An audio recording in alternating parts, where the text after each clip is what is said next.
I'd like to call this meeting to order. This is the Weber County Commission Board Commission meeting on this the 22nd day of October, Tuesday. We welcome you all here today.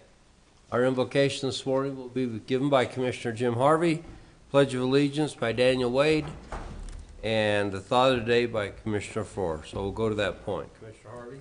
Thank you.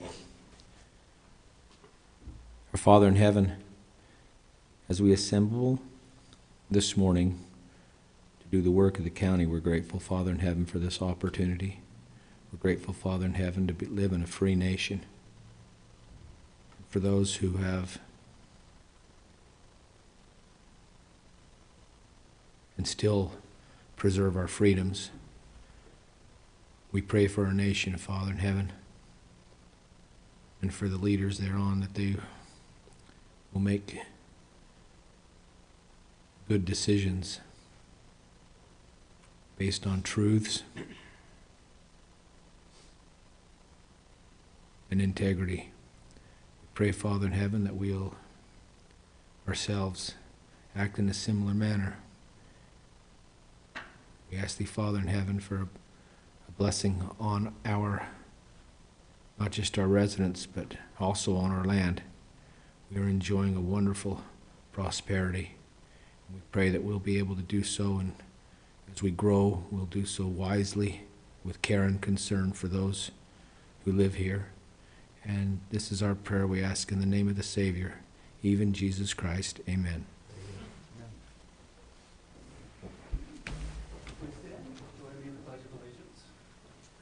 I pledge allegiance to the flag of the United States of America and to the republic for which it stands, one nation under God, indivisible, with liberty and justice for all. Commissioner Foer. Thank you, Mr. Chair. My thought of the day deals with competition. And a couple weeks ago, I had the opportunity, Gloria and I attended an event at Wolf Creek with Bruce Summerhays, Sr., and got to listen to his life story a little bit. And I don't know if you know much about Bruce Summerhays, but he was an avid golfer, did a lot of sports, very good athlete. I actually turned pro in 1966, but he did not go pro on the circuit until later on, until actually the seniors tour, for a couple of reasons. He mentioned that, number one, he had a young family and he had church duties, so he put off going on tour until the seniors in probably the 1990 era. And so here's a person that actually had the skills and the ability to go out and earn a lot of money, but put that off for family reasons and family purpose.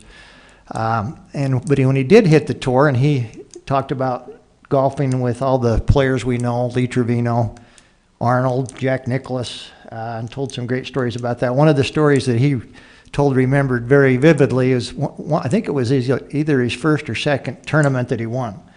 And he had to make a 4-foot putt to win it. The person that was that could have tied or actually won the event if he'd missed the putt was in the clubhouse. And he tells the story that he sank that putt, and people from the clubhouse said, and I don't remember the player's name in the clubhouse, said, he stood up and cheered for you when you made that putt. And he said, I tried very hard after that to make sure that when the competition came down to the end, that I cheered for that person, because I knew for a fact that that competition made me better. And so he changed his attitude from that point on and said, the competition is good.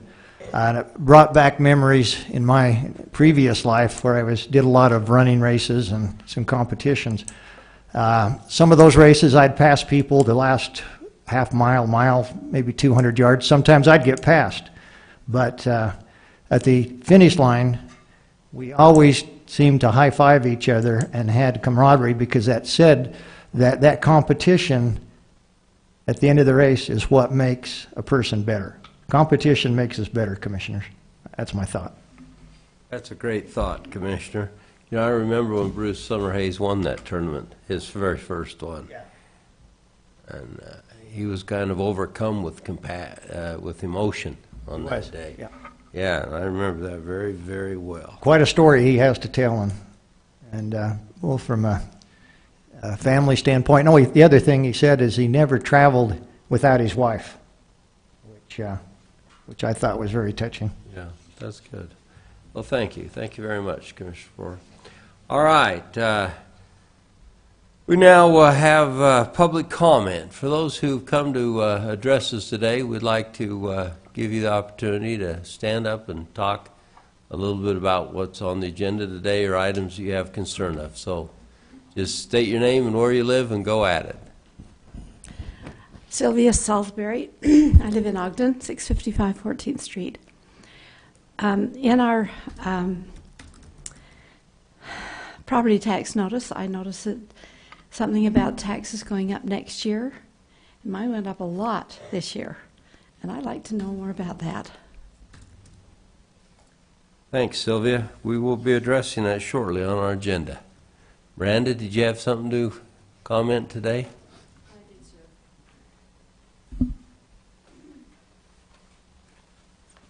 Miranda Menzies, 3807 North Elkridge Trail, Eden. I'd also like to comment about the tax levy, but I'd first like to note Gage Furrow's comments about Bruce Summerhays. I started playing golf about 4 years ago, kind of late after as a social thing. That man teaches the best sports lesson I have come across from anywhere in any sport. He is a superb teacher, and boy, can he hit a golf ball. I've watched him play the 7th hole and nearly put his drive off the pro tees on the green, and that is a par 5. No, it's a par 4, but it's extremely long hill, uphill. So, great player. I'd like to comment on the municipal services. I should once, to start out by saying Scott Park provided me some information, and I tried to track back through multiple budgets, multiple years of budgets. It's extremely difficult to do so, but I will attempt again to have a shot at that through the financial reports of the county. I did note that the municipal services revenue has steadily increased from $5 million in 2012 up to now $7 million in 2018. And I'm not sure what the year-to-date is this year. However, I thought that I would find that a lot of this was due to the effect of Summit. So I tracked the number of Miradi projects in Summit, and I discovered that they in fact peaked in 2016 and were exactly mirrored by the number of projects within Wolf Creek. So if people say this is just due to the planning effect from Summit, I don't think that's quite right. And I would ask them to just think again that there's a lot of other projects going on, but there's a lot more in Summit and Wolf Creek combined than anywhere else in Ogden Valley. And I really couldn't say, I didn't look at West Weber. I would like to say that you're talking about a shortfall of $300,000. If you look on Airbnb and VRBO, you will find large numbers of rental accommodation in Ogden Valley. On Airbnb alone, there are approximately 100. It's actually like 94, but the point is that if you look at the average cost of those, which is around $200 a night, and you think about 15% transient tax that should be paid, the amount of transient tax that should be collected from those properties is probably $300,000 a year or more. So your shortfall that you're moaning about in your general services fund, actually there's money going to the tourism tax, or should be if you are collecting it, not to mention all of the properties that are not actually being taxed at the full rate. They're getting homestead exemptions because they're claiming that fraudulently. So I would ask that you enforce your law. We're a country of laws. The rule of law applies. I honor the Constitution in guiding us in that. But please, would you chase down those two sources of income and make sure that people who are renting are not also claiming homestead exemption as a permanent residence. Thank you. Thank you. We appreciate your comments today. You too, Sylvia. Thank you, and we'll address that shortly. All right, we'll go to F on our agenda, and deal with consent items. They are request for approval of warrants 2096 through 2115 and 44112 through 44260 in the amount of $1,541,491. Item 2 is request for approval of purchase orders in the amount of $92,942. Item 3 is request, put my reading glasses on, for the approval of the minutes on October 15th and October 8th. Item 4 is request for the retirement agreement between Weber County and William Fallen. Questions on those, Commissioners? I had a chance to sit down, go through those today, and they all appeared to be in order. That's how I looked at them. I'd like to hear an Ricky? You bet. Good morning, Commissioners. We issued 11 purchase orders this week for $93,000. A third of that amount, or $34,000, was for the Convention and Visitors Bureau, and that was to go to purchase supplies for the TCG event. We had two items at 22%, which was about $21,000. One was for a compressor rebuild at the ice sheet, and the second one was crack seal, purchase of crack seal for the roads department. As far as checks, we issued 305 checks this week for $1.5 million. A third of that amount, or $522,000, was for the transfer station, and that's for disposal fees. 13%, or $200,000, is our for paramedic services, our monthly payment, and 12%, or $190,000, is our monthly contribution to the Weber Human Services organization. We had three amounts for 7%, or about just over $100,000. One was for the jail, and that was to cover mental and medical care for the inmates, as well as food and utilities. Another one was for public defender services, and then the third one was the use of transportation funds to go to Harrisville City for the project at 1100 North in Harrisville, and then a small amount to go towards 12th Street. And then 6%, or $86,000, is the monthly contribution we make to the Convention Visitors Bureau. Questions, Commissioners? I'm ready for a motion.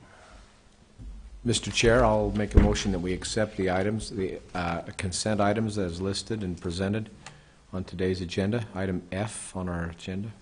I'll second that. Motion and a second. All in favor say aye. Aye. Any opposed? They're approved. Action items. G1, request for approval of the designation of a voter participation area. Mr. Daniel Wade, welcome here today. We appreciate you coming. Good morning, Commissioners. Thank you. Morning. Morning.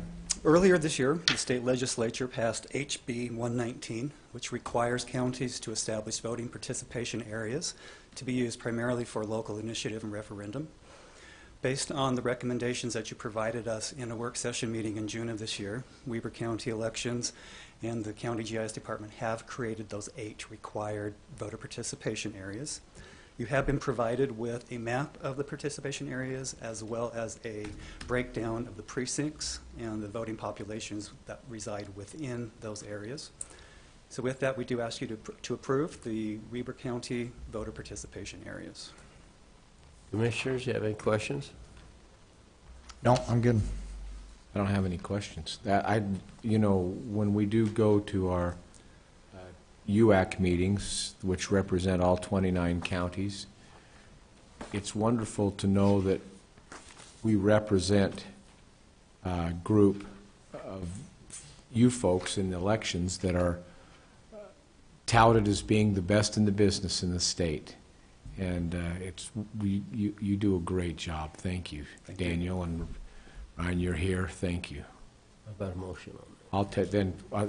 Thank you, Mr. Chair. I'll make a motion that we approve the designation of voter participation areas as presented by Mr. Wade. Second. Okay, we have a motion and a second. All in favor say aye. Aye. None? Any opposed? None. Thanks. Thank you. Mr. Wade, appreciate it. Item G2, request for approval of contract bound between Weber County and Municipal Code Corporation, DBA Municipal Code, to allow the county to publish and maintain its codes and ordinances in-house. Mr. Ricky Hatch. Thank you, Mr. Chair. The contract before you is an agreement that has been drawn up with Municipal Code Corporation. It's been reviewed and approved by our attorneys purchasing, finance. Just a little background. So we publish our ordinances and code online.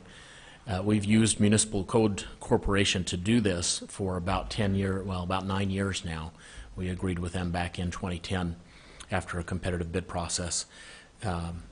It costs quite a bit of money when we make zoning changes or code changes. We pay them a fair amount. In fact, over the past 3 or 4 years, that has amounted to between $15,000 and $20,000 a year. They do the legal review, they format everything, make sure the cross-references check, and then make the changes so that citizens and county employees can search online and find our ordinances and other information readily. Thanks to some heads-up thinking by some of our county employees, we approached them because of the cost and some of the cumbersome process of getting the code approved, or getting the invoices approved by the appropriate departments that made the change. Our own Fatima Fernelius has, she came up with a suggestion or an idea and identified a potential service that MuniCode provides that could save us some money. She worked very closely with our legal team as well as Charlie Ewart, and we brought them in to explore this new service, which is a self-publishing service, which takes some of the services that MuniCode provided before, and we actually take that on ourselves. It does, so in doing this, it does require the county to take on a little bit of extra work in-house, but not very much. And instead of paying $15,000 to $20,000 a year for this service, by moving to this new contract, we'll pay about $5,000 a year. So this heads-up thinking and the willingness of our excellent attorneys team, as well as our planning and zoning department and Fatima, it's going to save the county between $10,000 and $15,000 a year at very little additional help. So it's another example of innovative thinking from great employees and people willing to step up to help reduce costs for the taxpayers. So I'd answer any questions you have and would recommend approval. Commissioners, any questions? I think it sounds like a cost-saving measure that makes sense for everybody and is going to expedite the process. Are you ready for a motion? I am ready for a I motion. would move to approve the contract between Weber County Municipal Code Corporation, DBA, Unicode, to allow the county to publish and maintain the code of ordinance in-house. Second. Very good. I have a motion and a second. All in favor, say aye. Aye. Any opposed? Okay, it passes unanimously. Fatima and Ricky, we thank you for your efforts there. It's very, very good. All right, third on our agenda today is a presentation by Mr. Scott Park and discussion on the intent of the county to change our tax levy. Scott, why don't you go ahead and explain that? Sylvia has interest in that, as did others in the audience today, and they want to know why we're doing this. Thank you, Commissioners. So hopefully you can see the presentation that's Thank up. you. Let me get the mouse over here so I can just click. All right, so what is being proposed is a shift in the tax rate. So the county would lower its general obligation tax rate. So that's the tax rate paid by all the citizens in the county, no matter where you live, in a city or in the unincorporated areas. We would lower that tax rate by $500,000, and we would also increase the unincorporated area, the unincorporated services fund tax rate, by $364,000. So the purpose of this shift is to actually eliminate a subsidy that is currently being provided to the unincorporated residents by the residents of the county as a whole, or the county's general fund more specifically. So what it does is about 94% of the residents will see a tax decrease, and 6% of the residents will see a tax increase. And so just to clarify what we're talking about when we say the unincorporated areas, so all the areas that are outside of an incorporated city are unincorporated areas of Weber County, and they're represented up here in those yellow areas, the light yellow.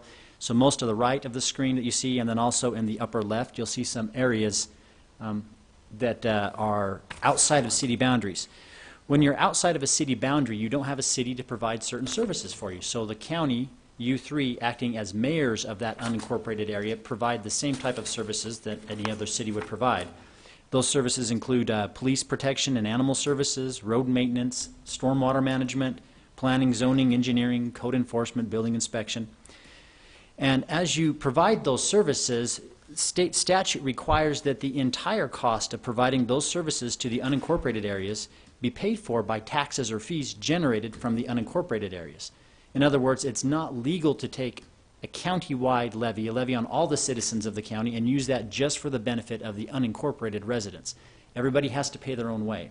Just like we don't take general county tax dollars and give it to Ogden City so Ogden City can provide services to its residents, we can't take general county tax dollars and give it to the unincorporated areas to provide residents to those services.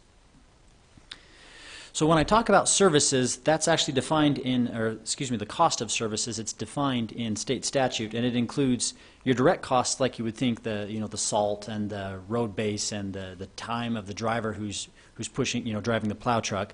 But it also includes the operation and maintenance of the equipment.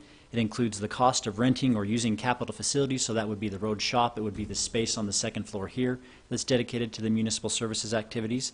And it also includes administrative costs such as legal services, accounting services, human resources, and IT. Now in the past, most of these administrative costs and building costs were being paid for out of the general fund, which means that the residents in all of the cities were helping to cover the administrative costs for running the unincorporated areas of the county, and that's actually not appropriate according to state statute. So what we are doing here is shifting the tax to correct this inequity. We're going to lower the taxes on the general areas that was being used previously to subsidize this service, and we're going to increase the levy on the unincorporated areas so that they cover the cost of the services they're providing, or they're receiving. So what does this mean to actual individual residents? Well, every resident in the county, every resident, including unincorporated and incorporated, will see a decrease in the Weber County tax line of their tax bill next year in 2020. 6% of the residents in the county, those who live in the unincorporated areas, will see an increase in their unincorporated services line on their tax bill. A house that is worth $403,000 in the unincorporated area would see a tax increase from $29.26 to $58.52. So I just want to show what this means in context of all of the other rates in the county, all of the city tax rates in the county. So if you see down here in that little box, the last bold line where it says Municipal Services Fund, no change. Currently, for a $403,000 house, the residents are paying $29.26 a year for their unincorporated services. With this proposed increase, they'll be paying $58.52. That's still lower than the lowest city in Weber County, which is Plain City. So, and you can see all the different cities in there, Ogden City being the highest at $637.47 for that same value of a home. So we're still going to be, our unincorporated residents are still paying an extremely low tax rate for the services that they are receiving. So from this point, we're going to have a couple of public hearings. There's going to be an open house on November 12th up in the Ogden Valley branch. There's going to be another one held on November 18th in Plain City. And then we'll actually hold a public hearing here in this room on November 26th to discuss these changes and as well as the tentative budget for the 2020 year. So that's the presentation, unless you have any specific questions for me that I can answer. Commissioners, do you have any questions for this? Don't have any questions, but Don't have any questions, but I'd like to reserve comment before you complete. Sure, go ahead. You can Okay. write now. It's a good time to hear you. So, Mr. Park, 94% of the people in Weber County will see a tax decrease from Weber County. 100% of the people will see a decrease from Weber County in the Weber County line. Yes. Everybody will see the general fund line go down. That's right, because we're actually lowering the whole. Yes. So even those residents in the unincorporated areas will see their general fund line go down. 94% of the residents will see a net tax decrease, as in their taxes will go down more than they go up. The 6% will see their taxes go up more than they went down. So that's why we say 6% see a net tax increase, 94% see a net tax decrease, but really everybody receives a small tax decrease and the unincorporated residents receive the tax increase. Appreciate that explanation, thank you. So to persons such like Mrs. Salisbury, who said, hey, listen, my taxes have gone up, how could you explain that? So Mrs. Salisbury, as I recall, lives in Ogden City. That's correct.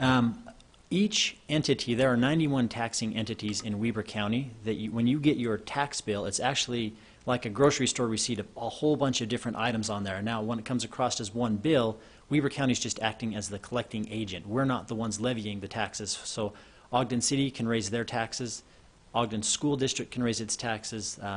Water and Sewer District, Cemetery District, Special Service Districts. There's a lot of taxing entities that may have raised their taxes. Now, I'm not familiar with the specific tax notice, so I can't see which taxes went up or down. We can look at that and identify that. But Weber County corporation tax rate did not go up last year. So if the value of a person who lives in Ogden City, if the value of their home went from $300,000 to $330, or excuse me, $300,000 to $330,000, that's a 10% increase. Can you explain how that 10% increase in value relates to their tax notice? So this is a little more tricky of a question, and I may defer to Mr. Hatch if he wants to take this question, or I can answer it otherwise. I'll give it a try, and then you can fix it. Okay, so Utah is what's called a revenue-neutral state, which means there are only two ways that an entity or a county can increase somebody's property taxes. One way, that they can increase the amount of taxes that they receive. One way is called new growth. The new growth is when there's a previously undeveloped piece of land that somebody builds and develops a building of some sort on it. That increases the value of the land. Therefore, the taxes on that new increased value is additional revenue to the county. The second way that the county can increase the amount of funds that it receives is through increasing the county's budget by saying, okay, last year we spent $85 million. This year we would like to spend $90 million. And to do that, by state law, the county has to go through a series of public hearings and notices and meetings called Truth in Taxation process. The way it works in a county is the county establishes a budget, and by law we cannot make that budget any larger than it was last year. The State Tax Commission tells us what our budget can be. It says you had this much new growth, and so with that new growth, your new budget is this amount. And if we have to go through truth in taxation if we exceed that amount. Now, what happens is we establish the budget. So the county doesn't really establish the tax rate. We establish the budget that we want and need. And then we go through a fairly complex process of parsing that budget out to all the 95+ thousand properties in the county. And it's based off of the property value. So it's divvied out amongst all of those. Every city does the same thing in their process, and the school district does the same thing. Those property values in different parts of the county go up and down in value depending on where the hot market is and how things are happening in the various cities and neighborhoods. And our county assessor, his role is to identify those values as accurately as they possibly can, as you can with a small staff identifying 95,000, the value of 95,000 parcels. And so as they make those assignments, that impacts the value of the home. Now, if in a really interesting world where every single parcel in the county doubled in value in 1 year, that would happen, and because of the way the revenue neutral law states in Utah, the house values would double, the property tax rate would be cut in half, and taxes would remain constant. So if every house in the county went up, every property doubled and tripled in value, quadrupled, the tax rate would correspondingly decrease so that the amount of dollars collected doesn't change. Now, obviously, if we went back and looked at every one of our parcels, personally, we would see that our taxes go up and down each year. Generally, on average, over the past 10 years, 8 of the 10 years, our taxes have gone up. So the reasons behind that are, one, property values in the county, some go up and some go up high and some go up a little and some actually decrease year by year. If you're in an area where your property value has increased greater than the average amount of property value in the county, then your taxes will be a little bit higher. Your tax dollar amount will be a little bit higher that year. The following year, it could be the exact opposite. There's just an ebb and flow. But also keep in mind on your property tax bill, the county accounts for about 20% of your entire property tax bill, depending on what city you live in and school district and what the rates are there. And so the county, in this case, may be decreasing property tax, but perhaps the school district or a city or a cemetery district or an abatement district or water, they might be increasing their taxes. And if that's the case, any savings you might see from the county reducing the tax could be surpassed or negated completely by a tax increase by another entity. So really the two ways that your property taxes could go up are if your home value increased higher than the average home values in the rest of the county, or if one or more of the entities that are listed on your property tax notice, and most tax notices have between 10 and 12 different taxing entities that are on there, if they choose to increase their rates. Okay, Mr. Park, please correct any false doctrine that I've provided. So the short answer is if your home went from $300,000 to $330,000, will your taxes go up or down? Well, that was a 10% increase. The question is, what happened to your neighbor's house? If the average went up more than 10%, you may be paying a smaller share. If the average went up less than 10%, you may be paying a higher share. The county doesn't get any more money. It's just how we cut up that pie. So your home going up in value or down in value doesn't really matter. It just depends on what it did in comparison to everybody else. Thank you very much. Let me address a couple other things, if I may, Mr. Chair. Yes, go ahead. It was brought up in another comment today, and I appreciate that explanation. So your presentation today, as it relates to the county portion of the tax on those 10 to 12 items that are on a tax notice, the county portion on that tax will go down for everyone. Correct.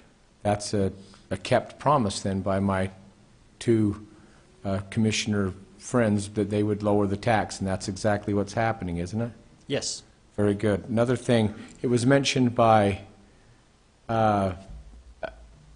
Menzies about Airbnb and VRBO to be specific as it relates to rental units.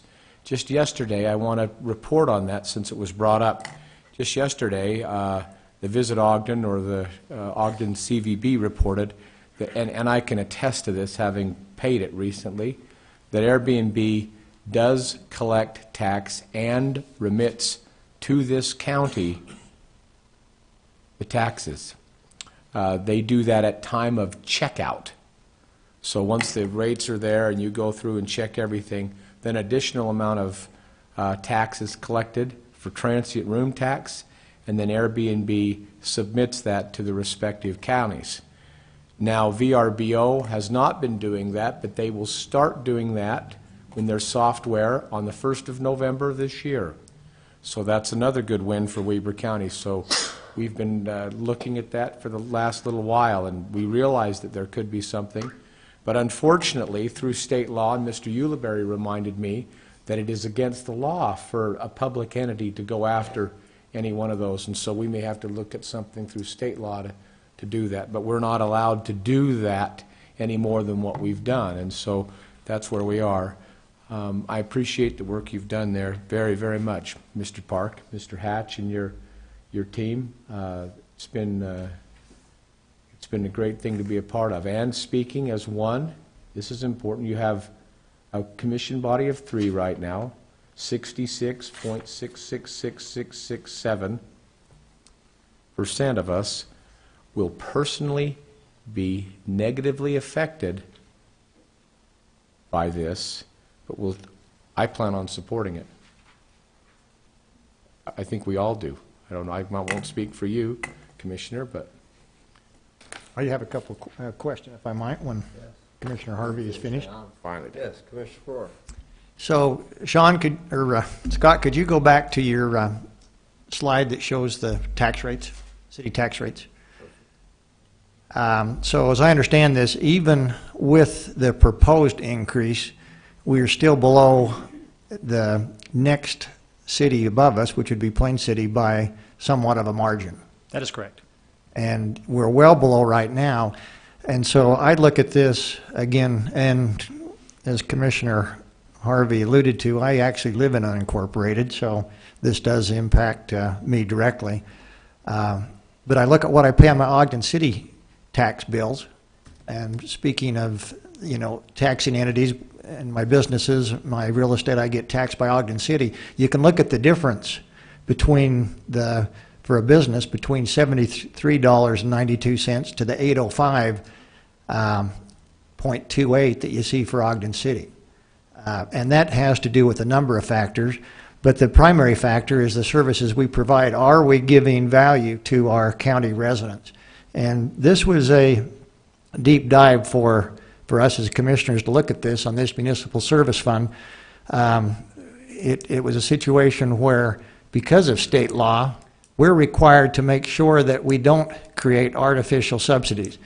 I actually sat on the Rev and Tax Committee for the state of Utah for a number of years.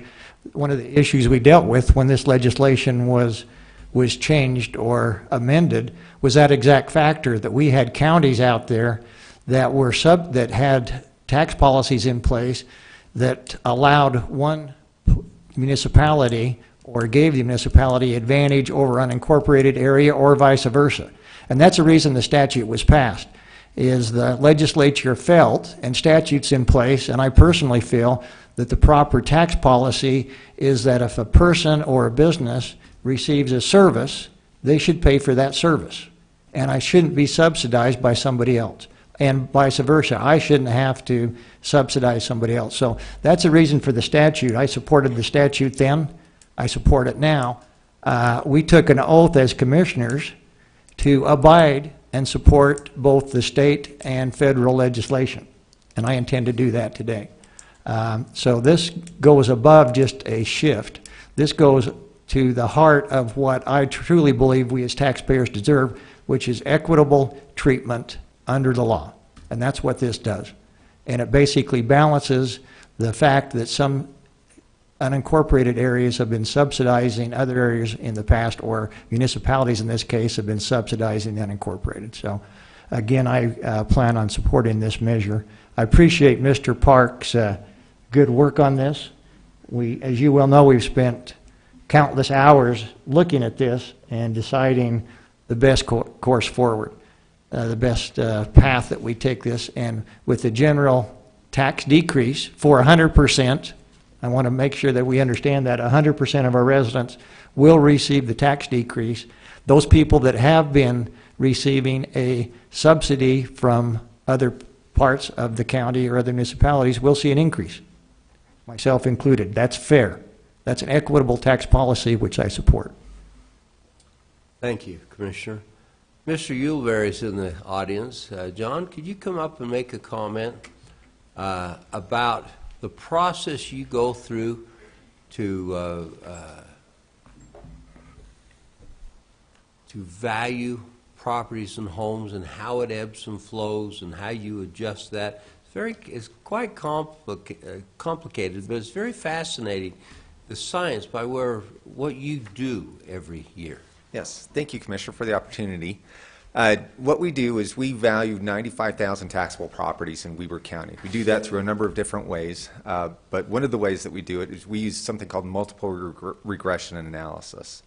And so to break it down in its simplest terms, we take the information from properties that have sold that's pertinent to the market, so size, location, quality, condition, so on and so forth, and we put it in the computer. Our system analyst, Dee Dee Kimber, she runs a model, and it gives us a line item adjustment for each one of those things. And so I could go into the statistics behind it, but I don't want to put anybody into a coma. But that's the long and the short of it. And we do it very well, and we do it very cheaply, by the way. As we've talked about before, we are the most efficient second-class county in the state, first or second-class county in the state, and we're more efficient than most third-class counties as far as dollars per parcel that we spend. Okay, so I just want people to understand that our assessor's office analyzes properties in your area and values the things in your area according to properties that have sold and changed hands.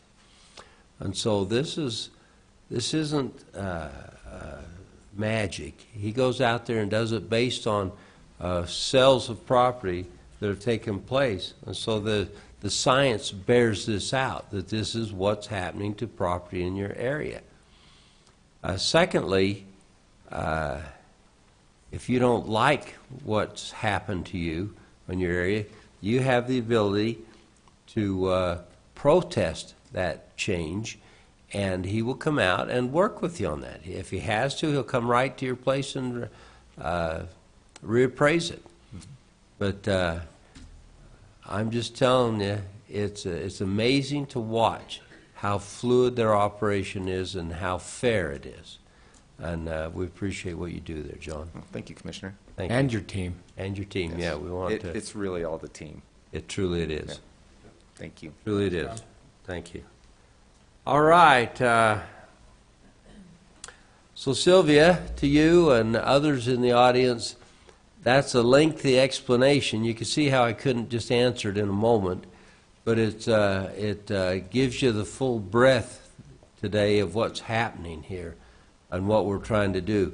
If people say, well, how do I know, living in the county, that unincorporated, that the others are what's the word I'm looking for? Subsidizing the amount we pay. How do I know that that's happening? Well, in 2013, when the law went into effect, the next year, we started the municipal services account in Weber County. They transferred some money into it to make it whole, and they started that at that time. Well, since that time, we keep track of every service that we offer and who's getting it, that's gone down. That amount that was in there, that savings, and it has gone down more and more and more, and this year that's going to go broke because there's not enough money in there. So just simply by looking at it, doing nothing else, you can see that they are not paying their way for the services that we're giving them, unincorporated Weber County. Now, we're doubling as you can see by the presentation, we're doubling their taxes in unincorporated Weber County. And frankly, none of us could bring it upon ourselves to do more than double. But it should go up a little more than double to really get to where it needs to go. So we're doubling it today, or we're going to, and then we will see where that takes us. And on these charts and graphs that Mr. Park gives us, he's got lines, and he always talks about bending the line and changing the projection. And what that does is change the long-term projection. So where we are today, that line goes down just like that. So this will bend the line, and it'll bend it flatter. Now, to the exact amount, it's always a guess. You project it, but things change, and the unincorporated counties building more homes, and we're getting a little more revenue off of them. So we'll see where this takes us after the double. And we have high hopes that we won't have to do any more. But I suspect we'll be back here in a year or two looking at this again. Very good. So, normally we don't open this up at this point. But I'm going to ask if anybody in the audience has any questions that we have not addressed today. We've hit it in a very detailed level. All right. Well, it looks like we've answered all the questions then. So, commissioners, what's your pleasure on this? I don't know that we're looking. Scott, are you looking for a motion? No, so this is just a presentation. We're required by Yeah. law to present this in a commission meeting. You are. The tentative budget we'll present that to you next week, next Tuesday, and ask you to approve the tentative budget. It'll sit out there for 3 weeks while everybody has a chance to review it, and then come to a public hearing on the 26th. We're also going to have some open houses so people can get some more answers. So we really aren't going to take any action on this until after the 26th. Well, November. very good. And you can see, all you folks in the audience and those that are watching this recording, that November 12th and November 18th are your chance to come and talk to us in person. We will all be there personally, and we will have an opportunity to deep dive. If you want to know how it'll affect you specifically in the area you live in, this is when we'll be able to do that. Very good. Thank you, Mr. Park. Mr. Chair, I'd like to make one comment. Yes, Talking please. about taxes, if you'd allow. So, if you have received your tax notice, which I understand some people in the audience have, you'll notice some major changes in that notice this year, and I want to give credit to Mr. John Bond and the Assessor's Office. One of the areas that we wanted to make sure was more transparent or clarified was exactly where those taxpayer dollars are going. As was mentioned here, there's 91 some districts. If you look at your tax bill, I can almost guarantee you that probably 55% of that or more went to your local school districts. And the balance was somewhere in between. As the mention here, we had 20%. So sometimes the county takes credit for receiving 100% of that tax bill, which obviously, if you read that tax bill, is not correct. It'll show in detail where those dollars are being spent. And as was mentioned here before, everybody that lives in Weber County has the opportunity to attend their school district, their service districts, when there's a truth in taxation hearing, when they increase the rate. So as Mr. Hatch mentioned, one of the ways to increase taxes is a truth in taxation hearing. Everybody that's a member of the public has the ability to attend those truth in taxation hearings and to be heard. So you do have a voice. If you have questions, please look at that tax notice. Now, I think we have some truth and taxation hearings still possibly on the agenda that you'll be able to attend in the future. But be aware of that as you receive those tax notice and look where those increases took place. Thank you. Thank you. You know, two things I'd like to mention. First of all, if you will go to the back pages of your newspaper, there's a column that has public notices. And you really need to look through those. Nobody ever looks through those because they're boring and who wants to know. But that notice actually tells you who's increasing taxes. The notice is put in there and where their hearings and meetings are that you can attend. So, and it does, you know, it's not hard to find that. You just have to spend a moment to read through them. It's that simple. And it's right there. You can see it in just a few minutes. You can determine what's going to happen and who's doing what. Secondly, I want to thank Commissioner Harvey. On your tax notice, you'll see a pie chart this year for the first time that tells you the percentages of where your taxes are at. And Commissioner Harvey's been pushing that for years now, and he pushed John Bond right into a corner. And it happened this year. And we have a very unique tax notice now compared to the rest of the state. But it's a wonderful tax notice that tells us exactly what's happening. And so we've tried to increase transparency here. Wouldn't that what you'd say? Yep. You care to comment on that? No, it's just everyone, I was always getting a bar chart at the bottom of my tax notice, and a bar chart's great if you compare it against other bar charts, but it's tough to take a bar chart and compare it against itself. So a pie chart is, it's always, people understand those a little better, and so it made the person, most people see a tax notice once a year. They're not used to it. They don't look at it every day, but they sure look at it in that November time period, October, November time period. It makes it easier to understand. So it's the same information, it's just viewed in an easier way. And like you said, Commissioner Frohr and Commissioner Jenkins, it's definitely more transparent, and that's what I think our responsibilities are. So we're getting there. Great, great. Very good. Well, with that, then we'll move to the next item on our agenda. Next item on our agenda is item H, public hearing. And to do this, I need a motion to adjourn this meeting and go into a public hearing. Motion to adjourn, Mr. Chair. Second. Public meeting and convene into public hearing. Second. All in favor, say aye. Aye. Aye. Very good. We're in a public hearing now. The purpose of this public hearing is to talk about a piece of property that we're considering selling. Sean, why don't we go ahead and turn this over to you? Thank you, Commissioners.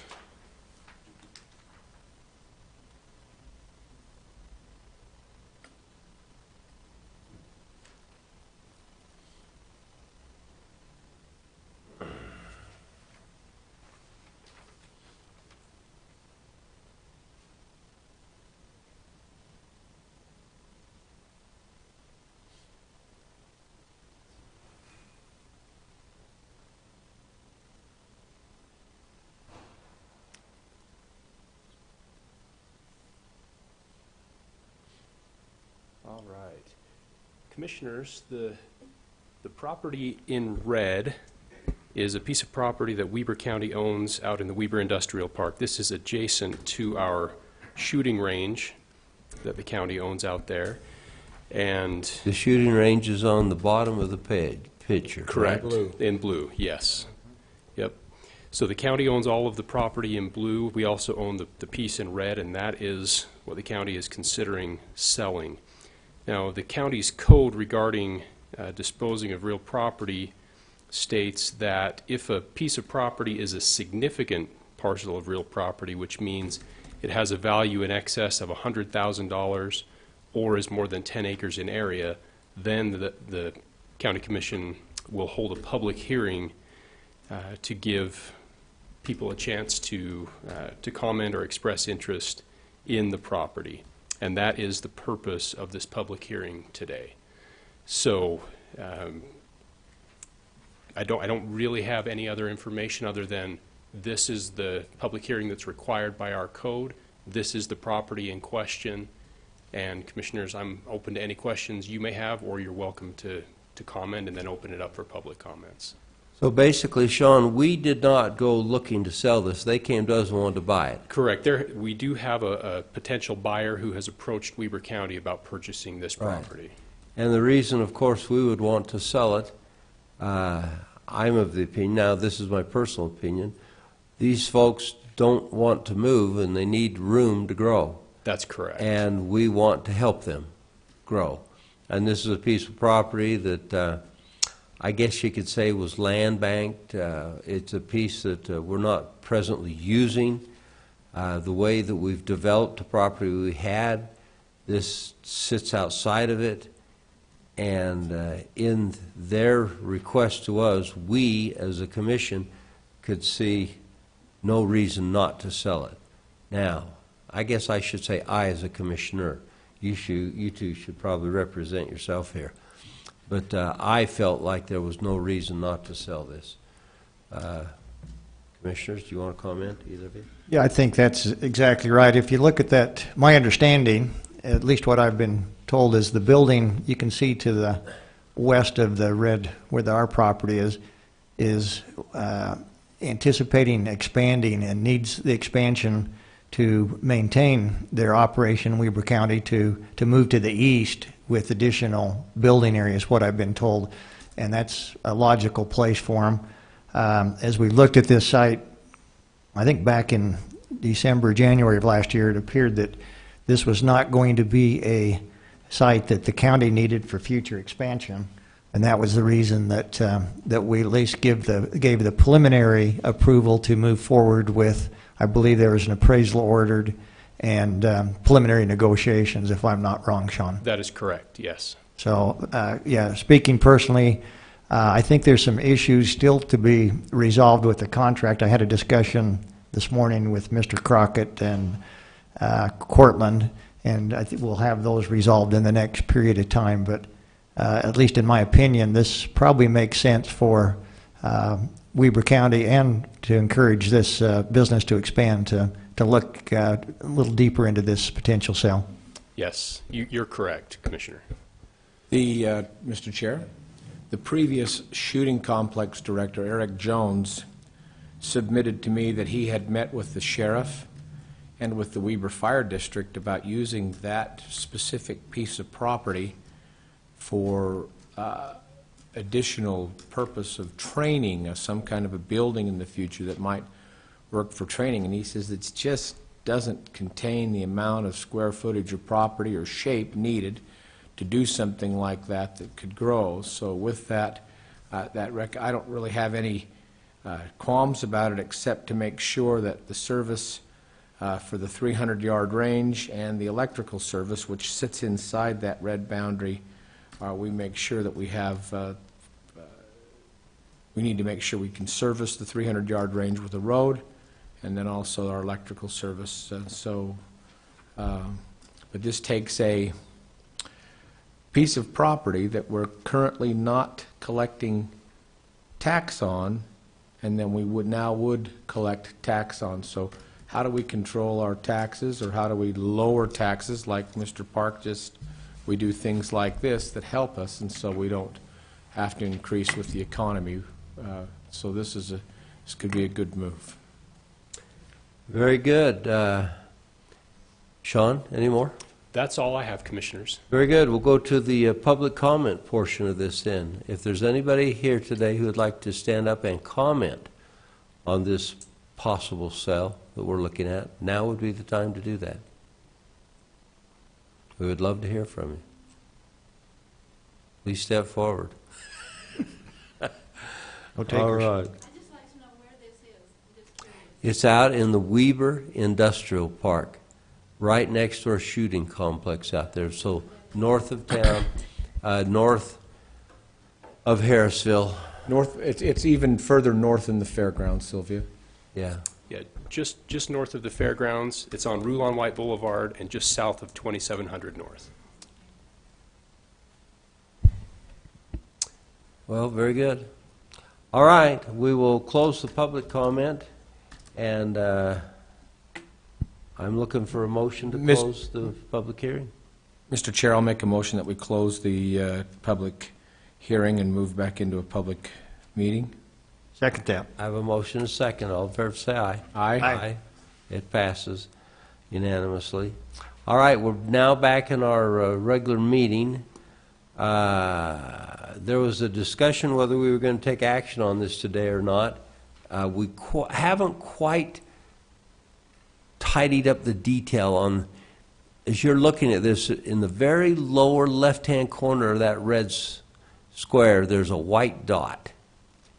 And we're still messing around with that white dot, just a hair. So we're not going to take action on this today because we have to make sure that happens to be the electrical service to our complex, and it's in that property. And so we've got to come to a resolution on that. But other than that, correct? Yes, Commissioners, that's correct. As we move forward with this sale, we'll have to address the utilities, the landscaping, the parking, all of those issues. We'll get an engineered cost estimate of what that will be, and we'll negotiate all the details that will go into an easement if that's the way we choose to go. Good. All right. So, Commissioners, any other comments? Last one. Yes. I want to give a shout out right now to Colonial Flag, of all people. I'm coming in from left field on this. But Colonial Flag held a groundbreaking ceremony about 5 weeks ago out towards the front of that property. Will you put your marker on that towards the front? Keep right there. We're just a little further back to the anyway, right in there. The largest flag north of Salt Lake City will be placed right there at that shooting complex. There's a little fundraiser going on, and 90% of the funds have been raised by private enterprise already. It'll be solely funded by private, but it'll be the largest flag in northern Utah. Will be placed right there, and you'll be able to see it from North Ogden and all the way to the freeway driving up. 330 feet or something like that. It's enormous. So it'll be wonderful. Very good. Well, if that's the case, we'll go to the next item on the agenda. Thank you, Sean. So, item I, Commissioner comments. Commissioners, go ahead. Gage? I don't think I have much more to say, so I'll turn it over to Commissioner Harvey. Commissioner Harvey? I'll go with Gage on that. Okay, then we're going to go to, under Commissioner comments, I'm going to give some time to John Uleberry to talk about our Stall of Fame winner. Thank you, Commissioners. I really appreciate that. We're actually kind of ambushing the recipient. We didn't tell her that she received it. So, Jackie, would you come up and stand up here with me? So while Jackie's coming up, I'd like to make some comments about Jackie Cole. Please. Jackie is a perfect representation of the type of team member we look for in the assessor's office. She is sassy, she is classy, and she's a little smart alecky. In all seriousness, Jackie is a wonderful part of our office. She is an important part of our team, as evidenced by her Coworker of the Year award, awarded to her by her office mates. Her contributions extend well beyond how well she performs her job, which is fantastic, by the way.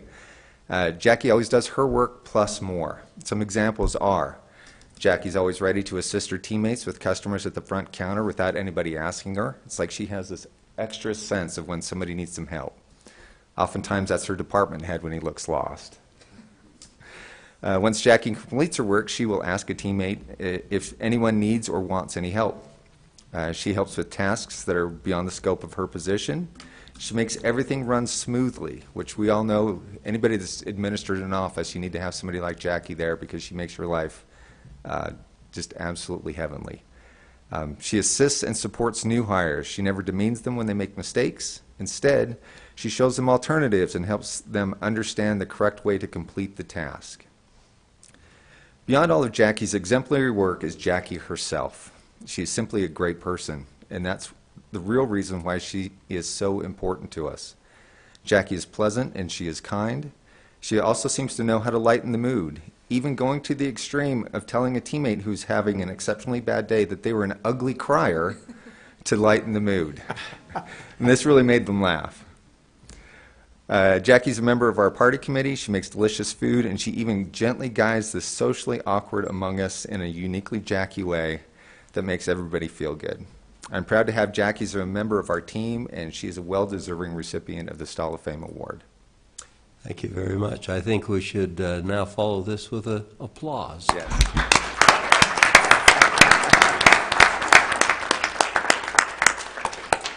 So, Stacy, we're going to get a good picture of her. Yes, come on. I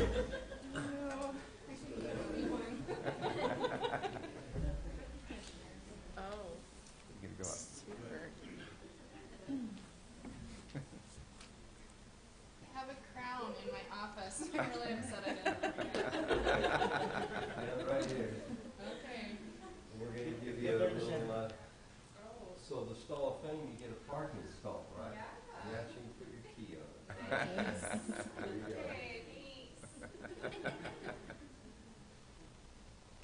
you very much. Okay. No, I think I'm good.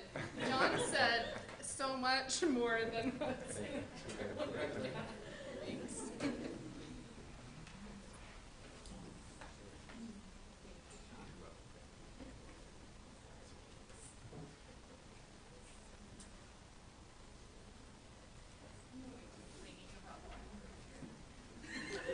Well, very good. So this is an end to a wonderful meeting.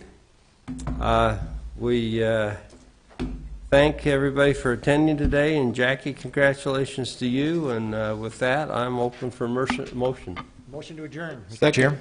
Motion is second. All in favor, say aye. Aye. Aye. We are adjourned.